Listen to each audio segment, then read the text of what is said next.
Технически анализ за четвъртък, 22 ноември.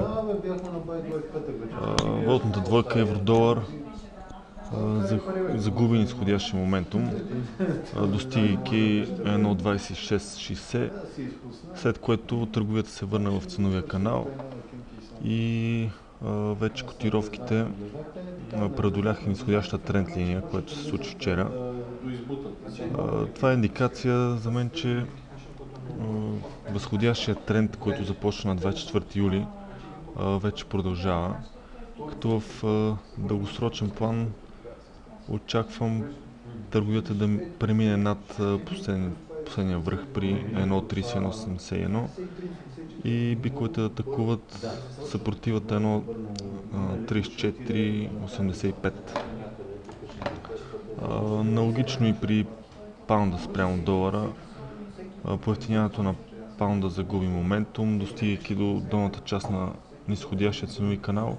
Беше преодоляна тренд линията, също и съпротивата 1,5910 и в момента котировките атакуват 1,60 и очаквам скоро търговията да достигне и горната част на ценовия канал в зоната 1,6050, като в по-дългосрочен план, ако търговията продължи да се развива в канала, ще очаквам развитието на първия сценарий, който предполага, че вълна е от графичната фигура триъгълник на месечната графика е приключила и в момента се намираме в следващия нисходящ тренд.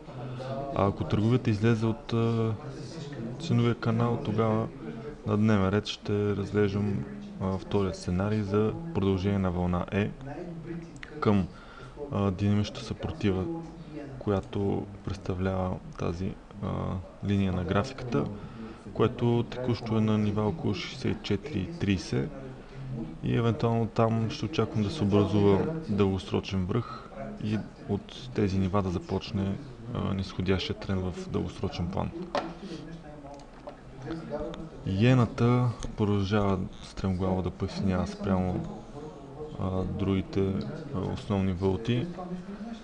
В вторник търговията се развиваше тук малко под съпротивата 81,50, където получихме изключително добър сигнал за дълги позиции с пробива на тази динамична съпротива, след което и на съпротивата 81,50 и дългите позиции доста бързо, всъщност за 2 дена вече се изплатиха доста добре, като тук отново ще очаквам по-сериозна съпротива около 83 йени за долар, където е и динамичната съпротива от последните два върха.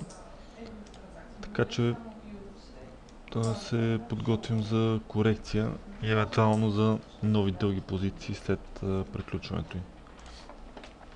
При двойката австралийски долар, щатски долар, котировките се върнаха, може би за тест на пробитата възходяща тренд линия.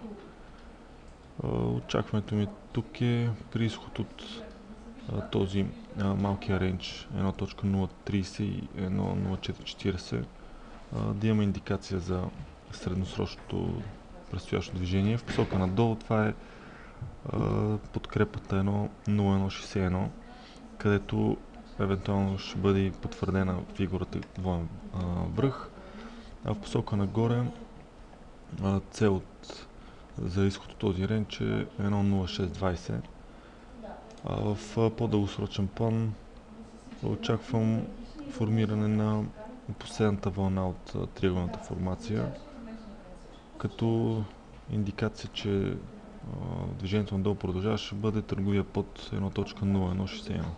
А в обратната посока изход от големия рейндж над 1.0620 ще даде индикация, че дългосрочният възходящ тренд от месечната графика продължава.